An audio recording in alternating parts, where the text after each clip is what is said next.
Nongeye kubaha ikaze bene data,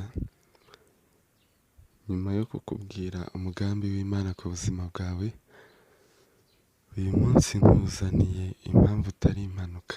Ntabwo uri impanuka kuba uri ku isi, kuba waravutse, kuba uriho ntabwo uri impanuka. Hari impamvu yabiteye. Mbanje gushimira mwese mwakoze subscribe kuri iyi channel, kandi niba utarayikora nawe reka ngusabe ngo uyikore kugira ngo ntugacikwe n'ibiganiro byiza nk'ibi by'ubwenge mba nakuzaniye. Banafashe umwanya nkagutegurira. Reka dutangire dusoma mu gitabo cy'umuhanuzi Yesaya ibice 44 umurongo wa 2. Uwiteka wakuremye akagukuza ukiri mu nda, kandi ariwe uzajya agufasha, aravuga ati: witinya Yakobo umugaragu wanjye, Shuruni natoranyije.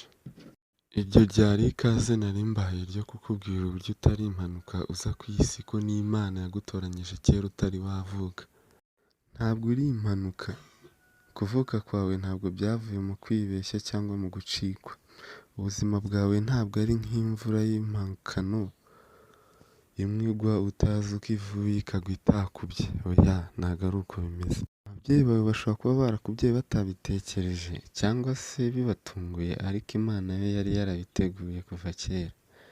Ntabwo yo yatunguwe no kuvuka kwawe, kuko yari ibitegereje. Mbere y'uko ababyeyi bawe bagusama, Imana yo yari ibifite mu bitekerezo. Yari yarabiteguye kuva kera. Yo yari yabanje kugutekereza. Ntabwo rero uri impanuka. Ntukavuge ngo uri impanuka cyangwa se ntuzi impamvu uri ku isi. Ntukiganyire ngo niki cyatumye uvuka. Hari iyatumye uvuka kandi yakuremeye byinshi, kuremera kuyihimbaza. Hari byinshi yaguteguriye. Ahubwo hari igihe ibanza kugucisha ahantu kugira ngo ukuremo uwo ishaka kuba we. Ikuremo mu mutima wo ishaka kuba ufite. Ntabwo kuvuka kwawe ari ishaba cyangwa amahirwe, si uruhurirane rw'ibintu. Ahubwo uyu mwanya ni impamvu nkuzaniye iki kiganiro ngo nkubwire impamvu nyakuri yatumye uri ku isi, impamvu utari impanuka. Bibiliya iravuga ngo Uwiteka azasohoza umugambi amfitiye. Imana yo yari yaragennye buri kantu kose iri mu mubiri wawe kakuriho. Niyo yatoranyije ibishaka ubwoko uzavukiramo. Niyo yahisemo ibara ry'uruhu rwawe, imiterere y'umusatsi wawe n'ibindi byose ubona bikuranga. Uko uteye niyo yashaka kumera.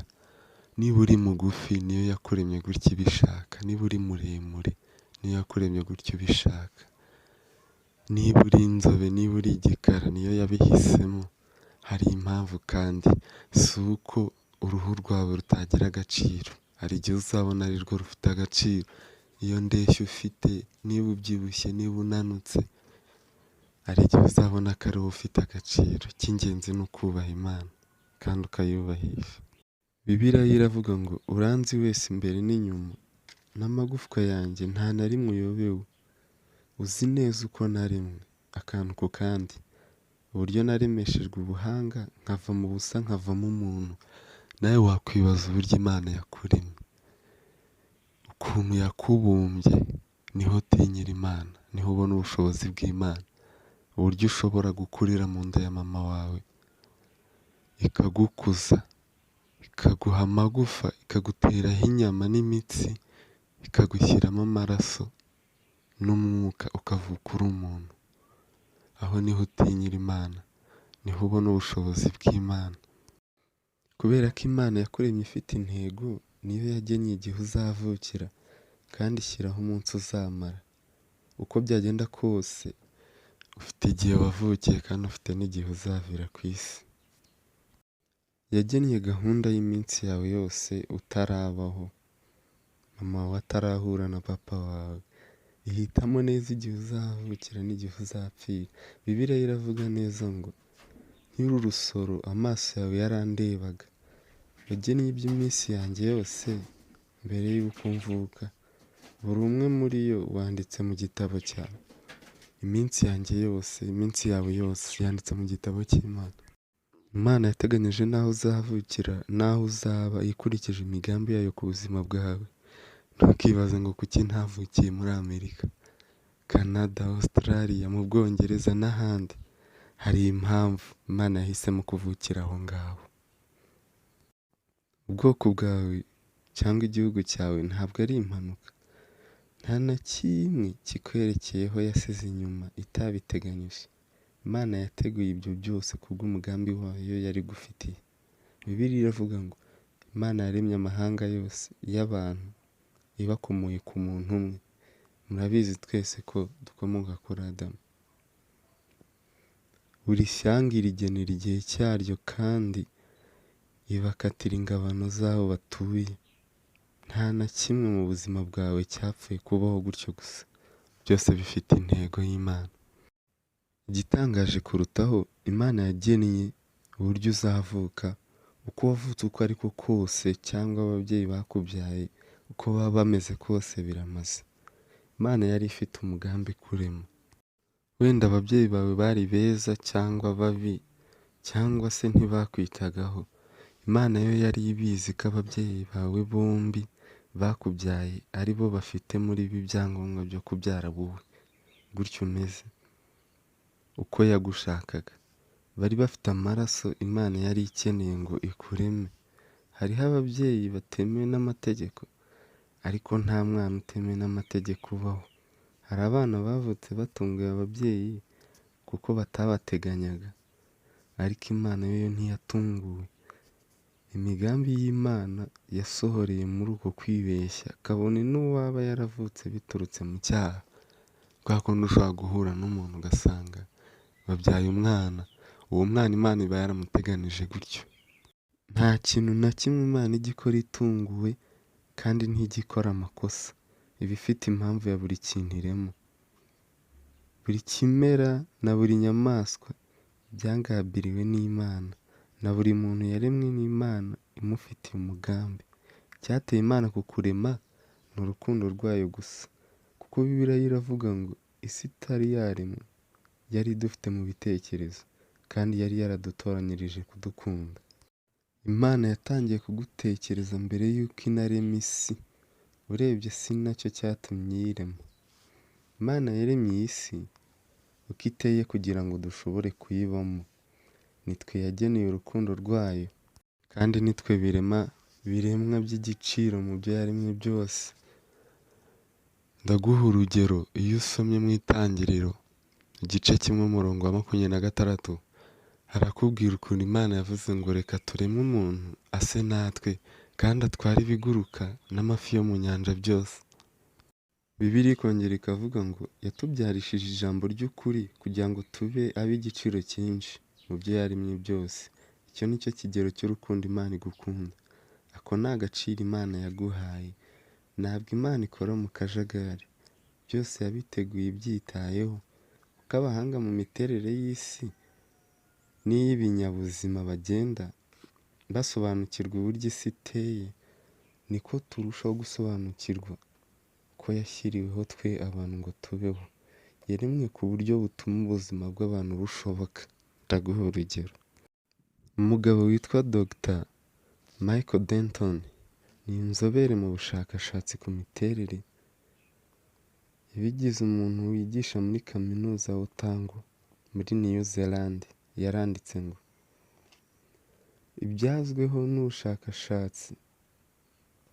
ibyagezweho mu bushakashatsi mu buhanga bw'ibinyabuzima byerekana neza ko isi n'ikirere byaremewe mbere na mbere kwakira ibifite ubuzima n'ikiremwamuntu.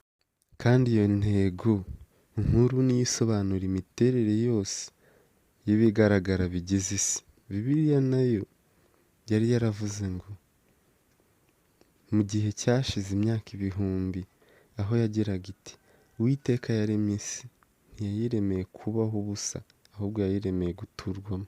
Ukibaza uti kuki Imana rero yakoze ibyo byose? Kuki yigoye ikora ibyo byose? Kuki yigoye ituremera isi yo kubamo? Kuki ari Imana y'urukundo? Bene urwo rukundo ruragora kururondora, ariko ni urukundo rudashidikanywaho. Waremewe kuba umukundwa w'Imana. Imana yarakuremye ngo ijye igukunda. Uku ni ukuri gushobora kubakaho ubuzima bwawe. Bibiliya iratubwira ngo Imana ni urukundo. Ntabwo Bibiliya ivuga ngo Imana ifite urukundo, ahubwo ubwayo ni urukundo. Nicyo kiranga kamere y'Imana. Ubundi Imana mu butatu bwayo yari ifite ubusabane buhagije, bityo ntiyari ikeneye kukurema kuko ntiyari yagize irungu, ariko yashatse kukurema kugira ngo ijye iguhundagazaho urukundo rwayo.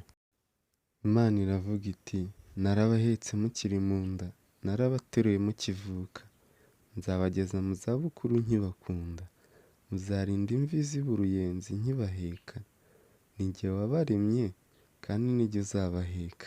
Imana ishimwe. Iyo aba ari nta Mana iriho, twese twaba turi impanuka, twaravuye mu ruhurirane rw'ibintu bitandukanye mu miterere y'iyi si.